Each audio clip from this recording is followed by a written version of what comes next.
जय श्री राम, जय बागेश्वर धाम, जय गुरु कृपा।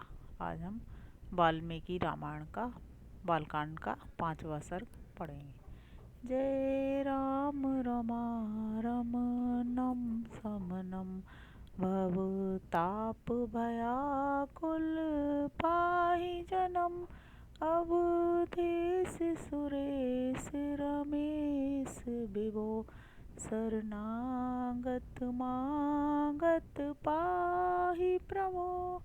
जय राम रमारमणम समनम। जय श्री राम।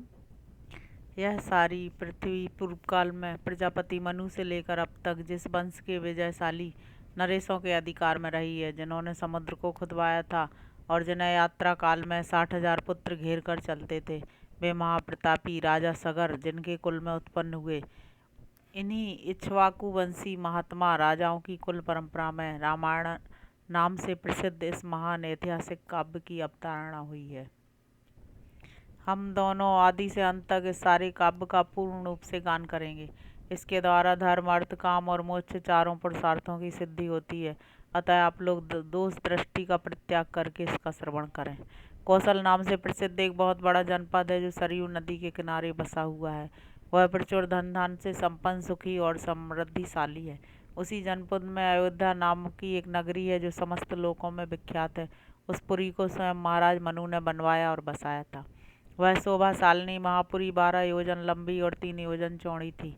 वहाँ बाहर के जनपदों में जाने का जो विशाल राजमार्ग था, वह उभय पार्श्व में विविध वृक्षावलियों से विभूषित होने के कारण सुस्पष्टतया अन्य मार्गों से विभक्त जान पड़ता था।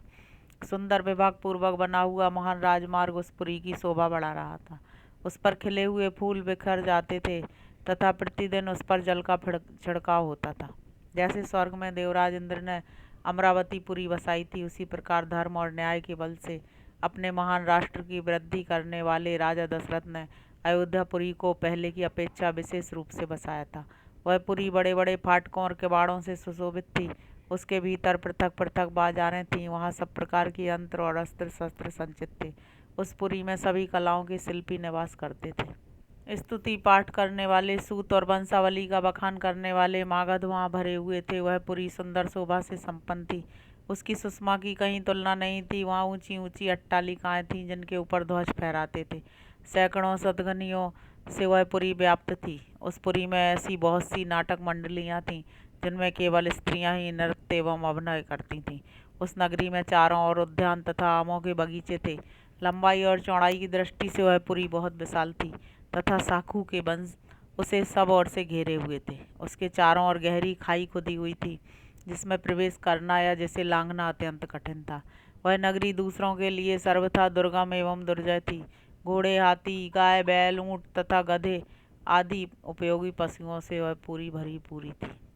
कर देने वाले सामंत नरेशों के समुदाय उसे सदा घेरे रहते थे।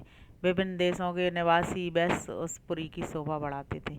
वहाँ के महलों का निर्माण नाना प्रकार के रत्नों से हुआ था। वे गगनचुंबी पर प्रासाद पर्वतों के समान जान पड़ते थे। उनसे उस पुरी की बड़ी शोभा हो रही थी। बहुसंख्यक कूटागारों से परिपूर्ण वह नगरी इंद्र की अमरावती के समान जान पड़ती थी। उसकी शोभा विचित्र थी। उसके महलों पर सोने का पानी चढ़ाया गया था। श्रेष्ठ एवं सुंदरी नारियों के समूह उस पुरी की शोभा बढ़ाते थे। वह सब प्रकार की रत्नों से भरी पूरी तथा सतमहले प्रासादों से सुशोभित थी। पूर्ववासियों के घरों से उसकी आबादी इतनी घनी हो गई थी कि कहीं थोड़ा सा भी अवकाश नहीं दिखाई देता था। उसे समतल भूमि पर बसाया गया था। वह नगरी जड़हन धान के चावलों से भरपूर थी। वहाँ का जल इतना मीठा या स्वादिष्ट था मानो ईख का रस हो। भूमंडल की वह सर्वोत्तम नगरी दुंदुभी, मृदंग, वीणा, पड़व आदि वाद्यों की मधुर ध्वनि से अत्यंत गूंजती रहती थी। देवलोक में तपस्या से प्राप्त हुए सिद्धों के विमान की भांति उस पुरी का भूमंडल में सर्वोत्तम स्थान था। वहाँ के सुंदर महल बहुत अच्छे ढंग से बनाए और बसाए गए थे। उनके भीतरी भाग बहुत ही सुंदर थे। बहुत से श्रेष्ठ पुरुष उस पुरी में निवास करते थे।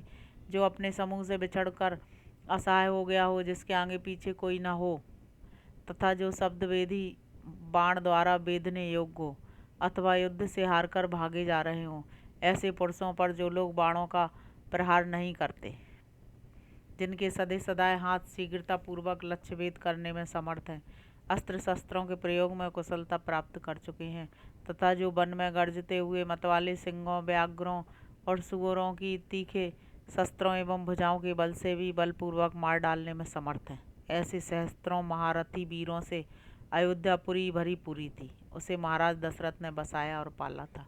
अग्निहोत्री, समदम आदि उत्तम गुणों से संपन्न तथा 6 अंगों सहित संपूर्ण वेदों के पारंगत विद्वान श्रेष्ठ ब्राह्मण उस पुरी को सदा घेरे रहते थे। वे सहस्त्रों का दान करने वाले और सत्य में तत्पर रहने वाले थे। ऐसे महर्षि, कल्प महात्माओं तथा ऋषियों से अयोध्यापुरी सुशोभित थी तथा राजा दशरथ उसकी रक्षा करते थे। इस प्रकार श्री वाल्मीकि निर्मित आर्ष रामायण आदि काव्य के बालकांड में 5वां सर्ग पूरा हुआ। जय श्री राम, जय बागेश्वर धाम, जय गुरु कृपा।